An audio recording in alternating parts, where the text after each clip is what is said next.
Hello and welcome back to Paul's Explained, where we explain original articles to people who do not have the time to read them. This week on episode 4, we are going through an article with the title of Self-Reported Negative Outcomes of Psilocybin Users, a Quantitative Textual Analysis. This article was published in February 21st of 2020 and is actually quite interesting. It does vary from the articles that we have discussed in the past. This doesn't really bring any new literature to the whole world of psychedelics. However, it does bring valuable information to the forefront of the conversation. The goal of this week's study was to analyze the self-reports of negative experiences with psilocybin according to the perception of the users themselves. So they want to see exactly what people are saying about the negative side of psilocybin when they're talking to one another. So like they might say this to a friend, they might say this to family members, whatever. They want to actually get into these reports and see what similarities they might have in common. They took 346 self-reported negative experiences from an online forum, on an online. They grouped these things into clusters, describing thinking distortions, any emergencies that happened, perceptual alterations, and the administration of the substance, so how it was administered. And if we look at the title, quantitative textual analysis, that's just a fancy word for analyzing words. That's all that is. Okay, so for the methods section here, the average length of the reports was about 1,300 words. They did ask participants to include the list of the following: description of the context in which the experience was performed and of their previous mental states, details of the preparations made for the use, dosage and time information, observations on possible other medications, herbs or supplements used, and a description of the physical and mental effects experienced. So they kind of wanted individuals to go off on a tangent in simpler terms about everything that happened. Okay, so jumping right into the results here, in the methods kind of told you everything that's going on. Two people kind of read through all of the submissions, the self-reported submissions, and then they put it into a software that kind of gives you good visuals. And so I'm going to run through the visuals here for you. There's basically 4 I want to show you that were based off the clusters we had talked about in the beginning.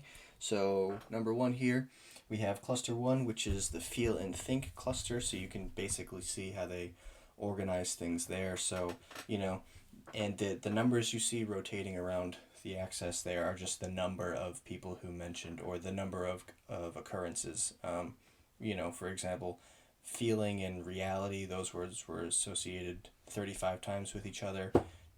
That's just a quick example. Okay, look at that. Tell me what you think in the comments down below. And then we jump right into cluster 2. Cluster 2 is more words associated with actions. So you have, run, walk, tell, call, back. And then you have the word car, which I didn't want to see that word. We get into cluster 3 here. So cluster 3 is anything relating to the visual. So we're referring to visual distortions, anything you might see.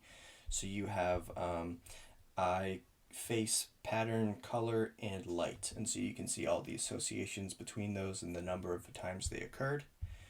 And then we'll jump right into number 7. Number 7 is kind of an interesting one because it kind of refers to how people took the psilocybin, so how they did it. This includes preparation of the mushrooms, dosage, use with other substances, smoking weed or taking LSD, and contextual details such as weekend or month. So in their descriptions, in these people's little essays they wrote about their experience, what words were associated with other words. So you can see the big one in purple here on the first graph is mushroom, and then you have all the words related to mushroom. You have words in blue, green, and red, all the words that are associated with there. Red and green aren't necessarily good and bad. That's just the color they are. And the second one is pretty similar there.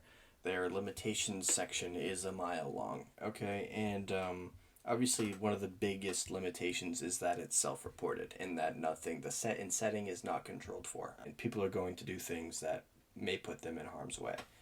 And it is very important to dive into this limitation section and kind of pay attention to exactly what they're talking about. Negative outcomes may be connected to black market influences, such as different substances being consumed, lack of information about the freshness of the mushrooms, and not to the substance itself. Given that psilocybin remains illegal, the current findings provide information valuable to understand the use under current circumstances. So in conclusion, this article is available on Google Scholar. If you wanted to ever look at it, read it, obviously that's the best way to go about these kind of things. The usefulness of this study is quite interesting because it's not useful in the sense that it contributes to the, discussion about psilocybin-assisted therapy. It's useful because it actually gives clinical researchers more grounds for their arguments, more grounds for their new research that's coming out about psilocybin-assisted therapy, why it's important, the implications it has, conclusions they might gain from this kind of research, which is really interesting. It's actually useful in a very strange way. Okay, so without further ado, I really hope you guys enjoyed the video. I really tried to condense this one as much as I can. And, if you want to see a different article review about, any other topic, any other drug, anything else, let me know. I'm open to different ideas, different topics. So drop them in the comments if you want me to do something like that. And, if you have any song suggestions from your Spotify or Apple Wrapped, I don't know if Apple does that, but if you want to drop some songs, make sure you do that in the comments below too. And I hope you enjoyed the video. I plan on dropping these just about every week if I can. Happy New Year, and stay safe. Peace.